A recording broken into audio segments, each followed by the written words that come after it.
Bueno, bienvenidos en esta mañana. Es un placer estar en la iglesia, ¿sabéis por qué? No solamente porque saludas a los hermanos, sino porque Dios te ve que has venido a su casa, has venido aquí, ¿no? Y si Dios te ve, quiere decir que Dios no te va a decepcionar. Yo no me imagino a nadie que fuera a un monte cuando Jesús predicaba a veces en la montaña, donde sea, que fuera allí a escuchar a Jesús y que Jesús le decepcionara. Entonces quiero decirte que estés atento, abre tu corazón, porque Dios tiene una palabra para ti.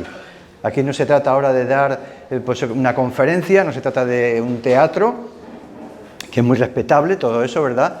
Se trata de que realmente la palabra pueda llegar a tu corazón y que Dios realmente te conoce, con lo cual yo tampoco, aunque yo oro a Dios para compartir, pero yo estoy seguro que Dios tiene algo para ti. Así que está atento, no menosprecies este tiempo, ¿verdad? Abre tu corazón ahora, abre tu corazón. Estoy totalmente convencido de que Dios te ama y por eso tiene una palabra para ti. No es por mí, es por ti que Dios hace esto, ¿no? Luego tenemos los bautismos, ya sabéis que hace 3 meses tuvimos 5 hermanos que se bautizaron, ahora van a ser 2, y si tú todavía no estás bautizado y crees en Jesús, que es el requisito creer, pues puedes decirlo y te bautizamos al final de esto también, te incluimos, no hay problema. Y si no, pues ya a la siguiente, ¿eh? Así que es esto, queremos simplemente obedecer a Jesús y esto es lo que estamos haciendo con el bautismo y lo que están haciendo también los que han creído. Muy bien, Señor, te damos gracias en esta mañana por estar en tu casa, por cada hermano y hermana que está trabajando en cada detalle, en cada cosa, Señor. También que bendigas a los niños. Pedimos también, Señor, oración por Claudia, Señor, que está en el hospital. Ayer le operaron de un tumor en el cerebro, ¿no? Y está en cuidados intensivos. Queremos también seguir orando por ella. Está en el grupo de oración que todos tenéis, los que venís habitualmente, y queremos pedirte como iglesia que tú le sigas guardando y cuidando y te damos muchas gracias, Señor, porque inicialmente la intervención fue bien y ahora ese proceso también, que bendigas a su esposo, a los chicos, a sus hijos, Señor, y gracias por todo, porque tú eres tan bueno como hemos escuchado. En el nombre de Jesús, amén, amén, amén. Bueno, déjame contarte una historia, como suelo hacer al principio, ¿no? Una de mis favoritas, en realidad, que tengo tantas favoritas, ¿no? Y esta historia, que yo para mí me gusta, ¿no? Es una señora, ¿no? Una mujer que iba a coger el tren y fue, pues lógicamente, a la estación, donde está el andén. Y bueno, cuando llegó allí se encontró con que se retrasaba 1 hora la salida, así que la mujer, contrariada, un poco enfadada, ¿no? Como ha pasado con Renfe ahora, que nos enfadamos con Renfe, ¿no? Por todo esto. Y bueno, pues lo que hizo fue, se acercó allí a comprar algunas cosas, agua, un paquete de galletas, una revista, y se sentó en el banco de allí del andén para esperar, ¿no? Al poquito llegó un joven y se sentó también al lado. El joven también pues llevaba un diario que había cogido de allí y se sentó al lado. El tema está que cuando el joven se sentó ahí al lado de la señora, abrió el paquete de galletas y cogió una galleta para comérsela. La mujer que le estaba mirando, le miró como diciendo, ¿qué hago? Era una mujer educada, cortés, se estaba comiendo la galleta, no se la dio. Entonces pues se quedó mirándole así. Y entonces la mujer, como queriendo retarle, metió también la mano en el paquete y cogió otra galleta y ella se la empezó a comer también, mirándole a la cara como diciendo, ¿qué estás haciendo, no? Y bueno, así el chico le sonreía cada vez que le miraba, ella con cara así de diciendo, ¿pero qué estás haciendo? Y el chico pues cogió otra galleta y ella, para no ser menos, volvió a coger otra galleta. Y así ese diálogo de mirada, ¿no? Cogiendo galleta. Cuando llegó la última galleta, la mujer decía, a ver, ¿qué hace este ahora? Y el chico cogió la galleta, la partió por la mitad y le dio la mitad a ella y la otra mitad se la comió él.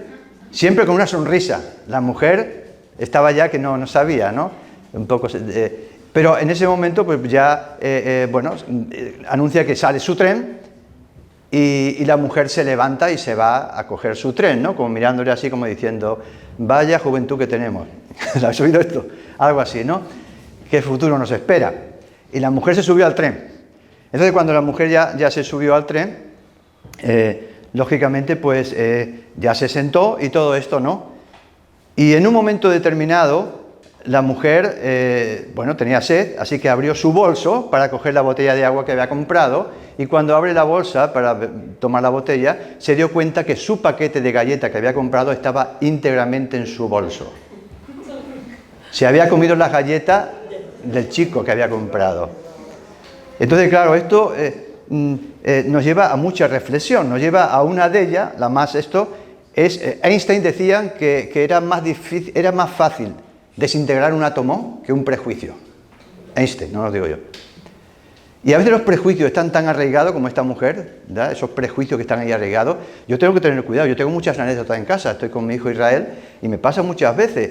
A lo mejor me falta el bolígrafo del sitio que siempre lo tengo, por decir algo, ¿no? Me gusta tener las cosas en su sitio porque si te cuesta a lo mejor recordar, pues lo más sencillo es poner siempre las cosas en el mismo sitio. Si pierdes las gafas, la mejor solución, ¿sabes cuál es? Dejarlas siempre en el mismo sitio. No tienes que pensar dónde está, estará en el baño, estará en el vecino, no. Quiero decir que simplemente el mismo sitio. Y a veces me pasa, y a veces me ha pasado que me falta el bolígrafo o lo que sea, me falta algo, y digo, ya Israel ya lo ha cogido y no me ha dicho nada. Al poco rato me doy cuenta que me lo encuentro en un lugar que lo he puesto yo. Y esto me pasa con relativa frecuencia. Entonces, el prejuicio es una de las enseñanzas que tenemos que tener mucho cuidado. No juzgar, no prejuzgar, sino tener paciencia. Pero hay una enseñanza que me saca, que me encanta de aquí, ¿no? Y es lo que veo yo. El chico en todo momento, si os dais cuenta, tanto la mujer como el chico tenían en su mente la misma idea. La idea de que se estaba comiendo sus galletas el otro. La mujer pensaba que se la estaba comiendo el chico y el chico no que lo pensaba, es que sabía que se la estaba comiendo la suya. El chico ya lo sabía. Pero había una diferencia. La diferencia es que el chico, a pesar de que la mujer se estaba comiendo sus galletas, le sonreía. Y al final de todo, cuando queda solo una, la parte y le da la mitad, sonriendo. En cambio, la mujer en todo momento en su cabeza estaba, igual que se la estaba comiendo, pero estaba mirándole como diciendo, te perdono la vida, vaya tal, vaya cual, ¿no? Y esto es una enseñanza interesante. Este joven, su mirada, sonriendo, a pesar de que se estaba comiendo sus galletas, y la actitud de la otra, que pensaba lo mismo, ¿verdad? Estaban igual en ese sentido, en su mente, tenía esta actitud, ¿no? Y me llama muchísimo la atención y me enseña mucho, ¿no? Esta actitud también, no solamente el concepto del prejuicio, que es lo que tiene de relieve esto, y me recordaba a veces lo que es, pensaba en esto, no, pensaba en casa cuando estaba preparando, digo, es que me recordaba a Jesús, ¿no? Me recordaba a Jesús que cuando, por ejemplo, en tantas ocasiones, pero cuando Él estaba en la cruz, crucificado, estaba mirando a la gente. No podía sonreír a la gente porque estaba pasando un dolor terrible, ¿no? La cruz. Pero miraba a la gente y le miraba con un amor que llegó a decir, Padre, perdónalos porque no saben lo que están haciendo. Eso era la mirada de Jesús a la gente. Y la gente, si lees la Biblia, ¿verdad? Dice allí que la gente le injuriaba. Y le decía, si tú eres hijo de Dios, bájate de ahí, ¿no? Y tenemos a la gente que está ahí, pues eso, no compadeciéndose, sino al contrario, acusándole. Y vemos a Jesús que lo que tiene es una mirada de amor hacia ellos, ¿no? Y esto me hablaba mucho, ¿no? De que a veces, como le pasó a esta mujer, ¿no? Que cuando llega allí al tren abre la bolsa y se da cuenta del error. Y esto me llama también a pensar que a veces un poco nos puede pasar lo mismo. Mucha gente, ¿verdad?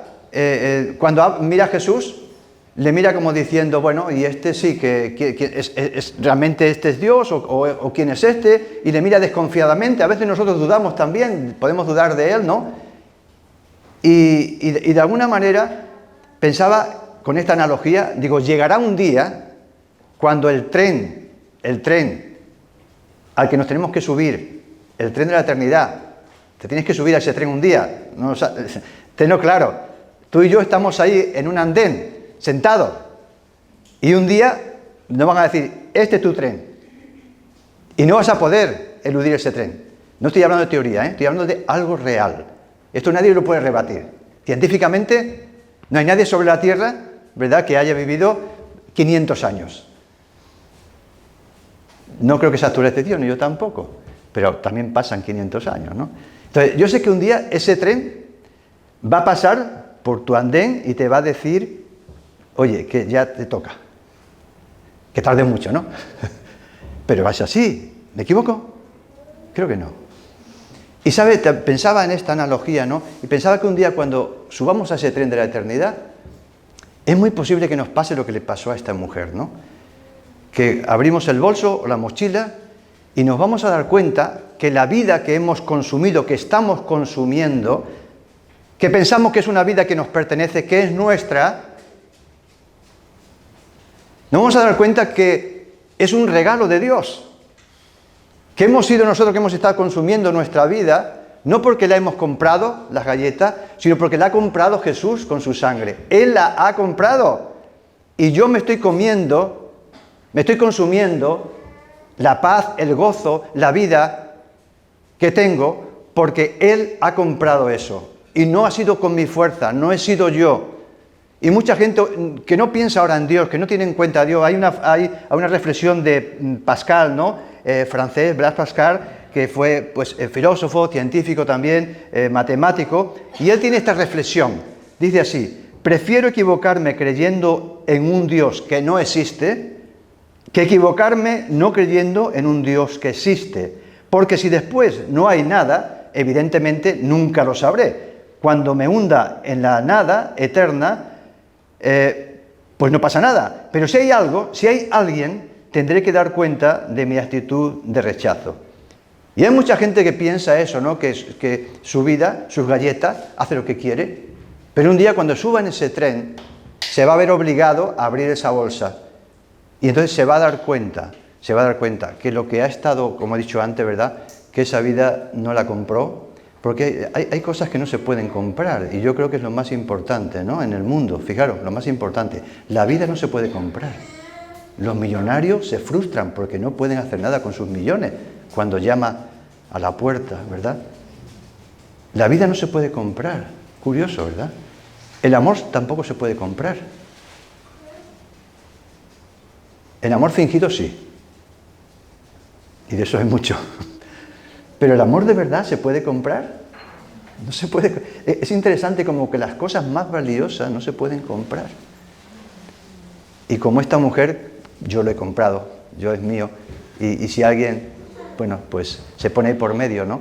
Así que, bueno, esa es una reflexión, pero en realidad, aunque voy a intentar ser breve porque tenemos el bautismo, en realidad no, el mensaje que tenía en esta mañana, aparte de esta reflexión, es más con el tema de los prejuicios, ¿no? Y yo le he titulado, ¿no?, a este mensaje 2 errores de peso. Yo quiero resaltar 2 errores de peso. Solamente eso, esta mañana, aparte de esta reflexión, 2 errores de peso que no debemos de cometer. Espero que pueda servirte de ayuda, por lo menos a mí me ha ayudado y tengo que tenerlo presente, ¿no?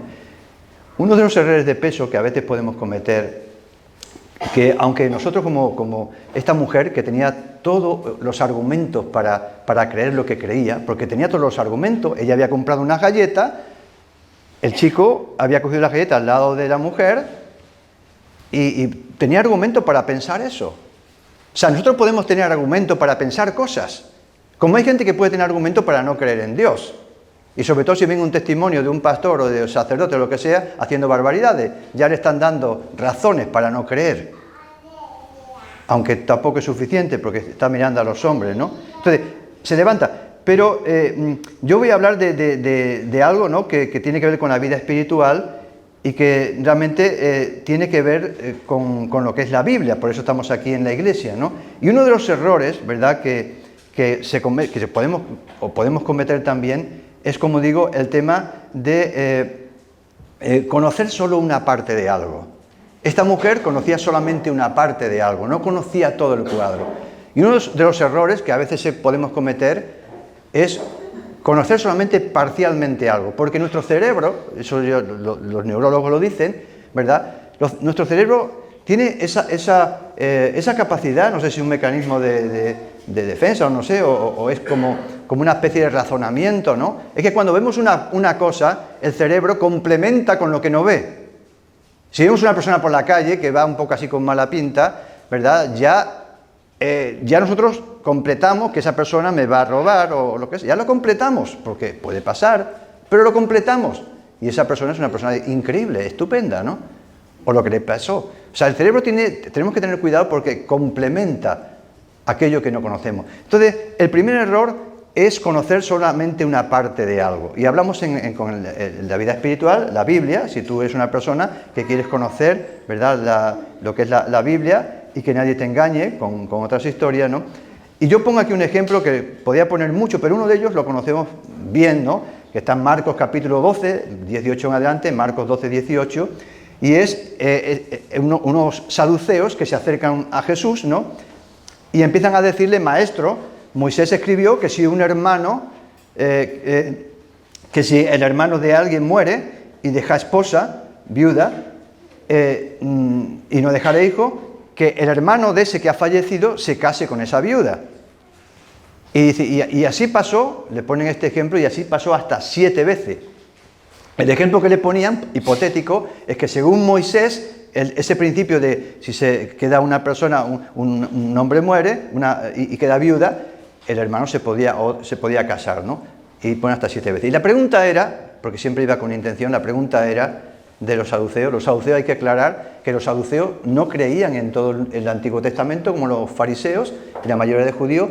Los saduceos solo creían en el Pentateuco, que son los 5 primeros libros de la Biblia, ¿no?, la ley, la Torá. Ellos creían eso, los saduceos, no creían en otras cosas. Entre ellos no creían que había una vida eterna, ellos no creían esto. Y este argumento que le viene a Jesús, ellos lo sustentan. Moisés lo ha dicho, que se case con este, y si ese hombre muere, que se vuelva a casar con otro, con el hermano, tal. Y claro, y la pregunta es, bueno, para que vean lo absurdo que es la vida eterna, le dicen ellos, con otras palabras, dice, entonces, si se casó con 7, ¿quién será allí en el cielo, su marido, no?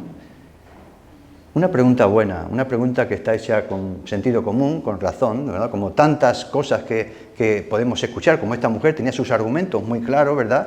Posiblemente yo hubiera hecho a lo mejor lo mismo que la mujer, ¿no? Pero Jesús le dice algo, que es donde quiero resaltar, ¿no? Jesús le dice, el versículo 24, entonces respondió Jesús y le dijo, ¿no erráis con esto porque ignoráis las Escrituras y el poder de Dios? Porque cuando se resuciten de los muertos, no se casarán ni se darán en casamiento, sino que serán como los ángeles que están en los cielos. Y entonces Jesús utiliza al mismo Moisés. Y no se va a los libros que ellos no creían, los profetas, que podían hablar mucho acerca del cielo y todo esto, ¿no? Sino que él usa lo que ellos mismos estaban usando, el Pentateuco.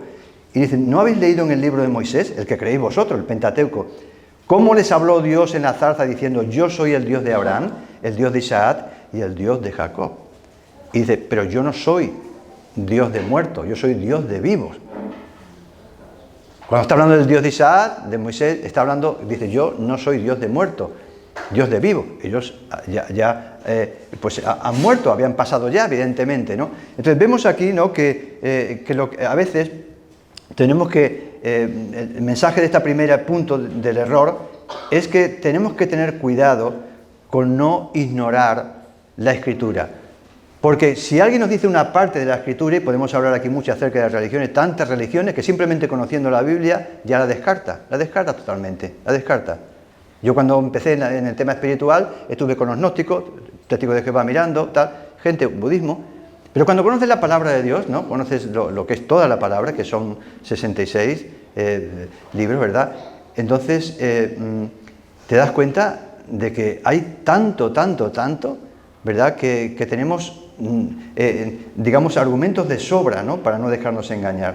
Y así que el primer punto, el error, yo te animo, no que escuches al pastor solamente y te apuntes lo que él dice y eso va a misa, como dicen los católicos, va a misa, sino yo lo que te animo es que tú estudies la palabra, para que cuando te vengan saduceos que te van a decir y esto, con mucha lógica, es que si Dios permite, ¿y por qué Dios permite la guerra? ¿Y por qué Dios tal y tal? Al principio yo me arrinconaba un poquito, pero luego me di cuenta de si la Biblia lo tienes ahí, si la Biblia lo tiene claramente. ¿Por qué? Porque lo que estamos haciendo nosotros es gobernando, nos estamos comiendo las galletas que no son nuestras.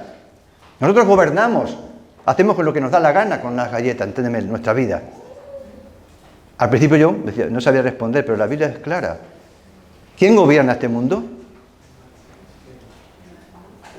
Podemos hablar del diablo, tal. Este mundo lo gobernamos nosotros. Ahí están los gobernantes, que se están peleando, a ver quién gana más, ¿verdad?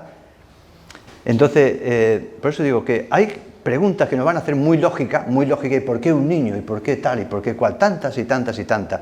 ¿Sabéis? Todo eso nos puede crear un conflicto también y nos puede llevar a un engaño y un error. Entonces, yo lo que te aconsejo es que tú leas la Biblia, que estudies la Biblia. Tenemos la Escuela de Discípulos que hemos acabado hoy, arriba, Escuela de Discípulos, ya la ha dicho Paola, ¿verdad? Que empezamos. El próximo, en septiembre, empezaremos otra, digamos, remesa, ¿no?, de Escuela de Discípulos, así que te puedes apuntar si quieres, y será 10 de la mañana a 11, una hora. Escuela de Discípulos, y yo te animo a que te apuntes, ¿no?, para que profundicemos en cosas esenciales, ¿no?, y que tú puedas crecer y que de alguna manera no puedas ser engañado, pero por cualquiera, ¿no?, de que solamente alguien que te quiere vender algo te va a contar una parte. Si hablas con un vendedor, ten mucho cuidado, no porque eres vendedor, porque yo he sido vendedor también, ¿no?, pero tienes que tener cuidado porque generalmente los vendedores cobran por vender. Y hay buenos vendedores y hay malos vendedores. Y hay vendedores que te van a decir solamente lo bueno, no te van a decir lo malo. Te van a decir, mira, este frigorífico es una maravilla, este frigorífico tiene luces, tiene no sé qué, no sé cuánto, va, pero no te va a decir que ese frigorífico consume el doble que otro. No está mintiendo, simplemente está omitiendo otra parte. Es un ejemplo solo, ¿eh? Los políticos hacen igual. Los políticos te dicen lo que les conviene. ¿Estamos de acuerdo o no? ¿Verdad? Entonces, ¿cómo podemos defendernos ante tantas? Es simplemente conociendo la otra parte. Yo te animo a que conozcas la Biblia, que no seas esclavo de religión, de una persona que tenga mucha elocuencia, sino que tú vayas y conozcas la Biblia, ¿no? Así que te animo a que te apuntes si quieres para septiembre, si quieres, y luego pues lógicamente puedes estudiar. Y el segundo error, porque no quiero extenderme mucho, el segundo error de peso tiene que ver también con un texto de Filipenses capítulo 4, versículo 13, ¿no? Por ejemplo, puedo coger más. Filipenses 4, 13 dice, todo lo puedo en Cristo que me fortalece. Todo lo puedo en Cristo que me fortalece. Está escrito en la Biblia. Es de la Biblia, lo está ahí, está escrito. Y mucha gente toma este texto como si fuera un talismán, ¿no? Todo lo puedo en Cristo que me fortalece. Pero claro, llega la frustración porque resulta que a lo mejor tú crees en este versículo, lo dices, pero muchas veces te sientes derrotado. Te sientes bueno, que de alguna manera caes una y otra vez, ¿no? Y te preguntas, bueno, ¿y por qué me pasa esto? Si dice la Biblia, este texto dice, Filipenses 4, 13, todo lo puedo en Cristo que me fortalece. Entonces, ¿qué pasa que yo estoy continuamente tropezando y no levanto cabeza? ¿Sabes cuál es el problema?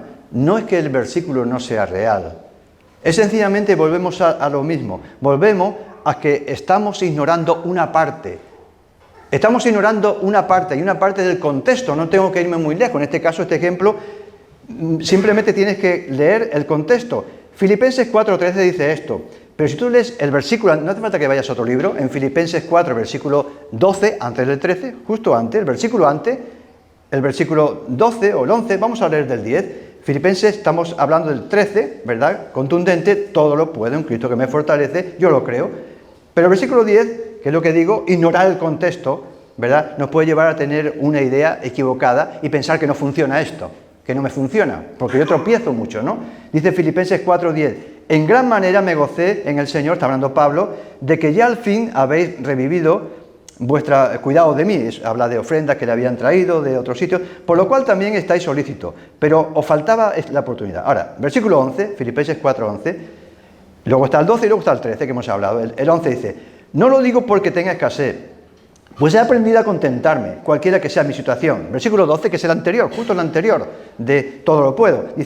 Pablo dice, sé vivir humildemente y sé tener abundancia. En todo y por todo estoy enseñado, así para estar saciado como para tener hambre, así para tener abundancia como para tener necesidad. Todo lo puedo en Cristo que me fortalece. ¡Qué bonito! ¡Qué bonito! Me quedo con Cristo que lo puede todo, que me fortalece, pero ignoro el anterior. El anterior que está diciendo, sé vivir humildemente y tener abundancia, en abundancia y también en escasez. Dice, y estoy enseñado así para estar saciado como para tener hambre, así para tener abundancia como necesidad. Claro, Pablo dice esto, todo lo puedo en Cristo que me fortalece, porque es una persona que, como dice aquí este texto, estoy enseñado. Estoy enseñado quiere decir no que nació enseñado, nadie nace enseñado, que yo sepa. Entonces nosotros podemos ser cristianos, que seamos discípulos, como decimos arriba, ¿verdad? Que realmente discípulos que no son fan del maestro, un fan es un simpatizante, pero un discípulo es el que aprende. Yo ponía el ejemplo de Nadal, si yo quiero ser un discípulo de Nadal, el tenista, ¿verdad? Y tengo dinero, puedo ir a su academia y ahí aprender. Y comprometerme a jugar, a sudar, a tener un horario. Eso es un discípulo, pero si yo quiero ser un fan de Nadal, tenista, no hace falta nada de eso. Simplemente pongo la tele, me como las palomitas, qué guay, ha perdido, o que no, perdón, ha ganado. Eso es un fan. Pero ser un discípulo de Cristo no es ser un fan. Entonces, todo lo puedo en Cristo que me fortalece, pero tenemos que saber y aprender, como está diciendo aquí, a saber, tener paciencia cuando no van bien las cosas. No salir huyendo cuando las cosas no me gustan. Y es entonces cuando nosotros empezamos como Pablo, ¿verdad? Cuando leemos ese contexto, por eso es tan importante, el error este es muy sencillo, el error es no te quedes solamente con una frase, como una frase que es un eslogan, que está muy bien, y es verdad, y es bíblico, y yo lo creo, pero tienes que leer el contexto. Porque Pablo pasó por calamidades, pasó por situaciones que nosotros no podemos, perseguidos, a punto de morir, todo, ¿no? Y él dice, estoy enseñado en todo, a tener mucho y a tener poco. Yo diría que es más peligroso tener mucho que tener poco. Porque tener mucho nos hace olvidar de Dios, ¿verdad? Y tener poco, bueno, de alguna manera nos puede llevar también a desesperación, pero de alguna manera nos crea dependencia, ¿no? Así que el mensaje es este, ¿no? Estos dos puntos muy sencillos, porque tenemos el bautismo, ¿no? Esos dos puntos que he dicho antes, uno de ellos es esto, ¿no? El tema de que tenemos que estar presente todo esto que estamos diciendo, ¿no? Y ahora tenía apuntado también aquí un testimonio que me ha pasado en estos días, ¿no? En estos días, tengo apuntado aquí, una persona, hablando con una persona, pasando momentos difíciles, ¿no? En su vida, y en esa, no voy a contar todo, pero en esa pequeña, estaba mal, yo le recordé, digo, tú te bautizaste, y además te bauticé yo, hace años. ¿Y sabes qué me respondió? Que lo quiero resaltar, ¿eh? No voy a contar la historia porque no viene a cuento, pero ella me dijo eso, ¿y de qué me sirvió? Y yo le dije, el bautismo solo es el principio. Si alguien piensa que por bautizarse va a ser Superman, solo estás leyendo una parte. Es una bendición el bautismo, es obedecer a Dios, y es un paso que Dios se agrada, que hay gozo en el cielo porque estáis obedeciendo a Dios, Él lo dijo, bautizar. Pero como yo le decía, ella asociaba, me va tan mal y ¿qué me ha servido? Como si el bautismo... Y el tema era, la situación que tenía ella era sencillamente por decisiones muy equivocadas. Decisiones muy equivocadas. Entonces el bautismo es el comienzo. Es el comienzo. A partir de aquí, ¿verdad? Pues toca seguir el camino, porque esto es un compromiso con un camino, y ese camino no es la Iglesia Evangélica, es Jesús.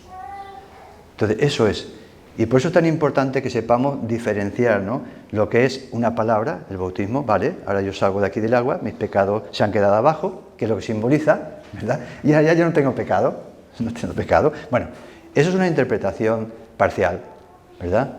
Así que es importante, ¿no? que tengamos presente esto, ¿no? Que no, quiero ya acabar con esto, ¿no? Que por un lado, como he dicho, conocer solo una parte nos hace muy vulnerable, como esta mujer, a prejuicios y a cosas, ¿no?